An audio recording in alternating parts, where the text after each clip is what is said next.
আজকে শনিবার 24শে জানুয়ারি। তো আজকে আমরা ট্রেনে করে চলে আসলাম নামখানা স্টেশন। আজ কিন্তু আমি বাইক না নিয়ে ট্রেনে করে এসেছি। টোটো করে আমরা 10 মাইল যাবো, ওখান থেকে আমরা যাবো লালগঞ্জ।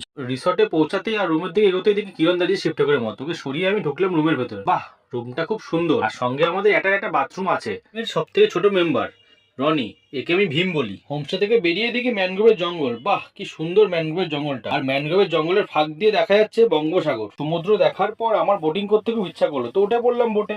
আমরা যেই হোমস্টেতে উঠেছি সেই হোমস্টে থেকেই বোটিংটা ফ্রিতে করানো হয়। 1000 টাকাতে 4 বেলা খাওয়া দাওয়া থাকা, আবার সঙ্গে বোটিংও ফ্রি। আমরা এই বোটটাতে মোটামুটি 10 জন উঠেছি। তখন ফটো তুলতে ব্যস্ত। আমি কিরণকে বললাম একটা ফটো তুলে দে, ও তো ফটো তুলতে নিজেই ব্যস্ত। আমাদের এখন গন্তব্যস্থল হচ্ছে লালদ্বীপ। লালদ্বীপ মানে যেখানে লাল কাঁকড়া দেখা যায়। চলো লাল কাঁকড়া দেখি আমরা। এই একটাই লাল কাঁকড়া দেখতে পেয়েছি। আমার মেনুতে আজকে রয়েছে এটা সবজি আছে, কোনোটা মিক্স সবজি আছে, এটা মাছ ভাজা রয়েছে।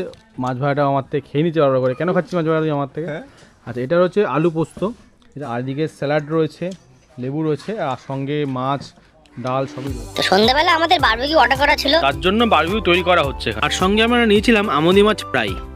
আজকে সন্ধ্যাটা একটা জমজমাট আড্ডা হয়েছে। একটুখানি হাড়ি আর একটুখানি পাওয়া আর বন্ধুদের মধ্যে আড্ডা। দিনের শেষে এমন একটা জমজমাট আড্ডাই তো মানুষের মনে দাগ কেটে যায় স্মৃতি হয়ে। কিরণ আমার থেকে জেনে নিচ্ছিল আজকের দিনের রিভিউটা। সাথে আরো কিছু আঙ্কেলরা এসেছিলেন বেলগুড়িয়া থেকে, তো তাদের সাথেও কিছু আমরা আলোচনা করলাম, কথাও বললাম। কথা বলে খুব বেশ ভালো লাগলো। আর জেনে নিলাম আজকের দিনটা ওনাদের এখানে কেমন লাগলো। অনেক তো হয়ে গেল, এবার চলো ডিনারের দিকে যাওয়া যাক। ডিনারে গিয়ে দেখি ডিনার রেডি হয়ে গেছে, সবাই খেতেও বসে গেছে। এই না করে আমিও খেতে বসে যাই। আজকের মতো এই মিনি ব্লগটাকে এখানে শেষ করলাম। সবার ভালো লেগে থাকে তো তোমরা আমাকে সাবস্ক্রাইব করে দিও। তোমাদের ভিডিওটা কেমন লাগলো আর কমেন্টসে জানিও।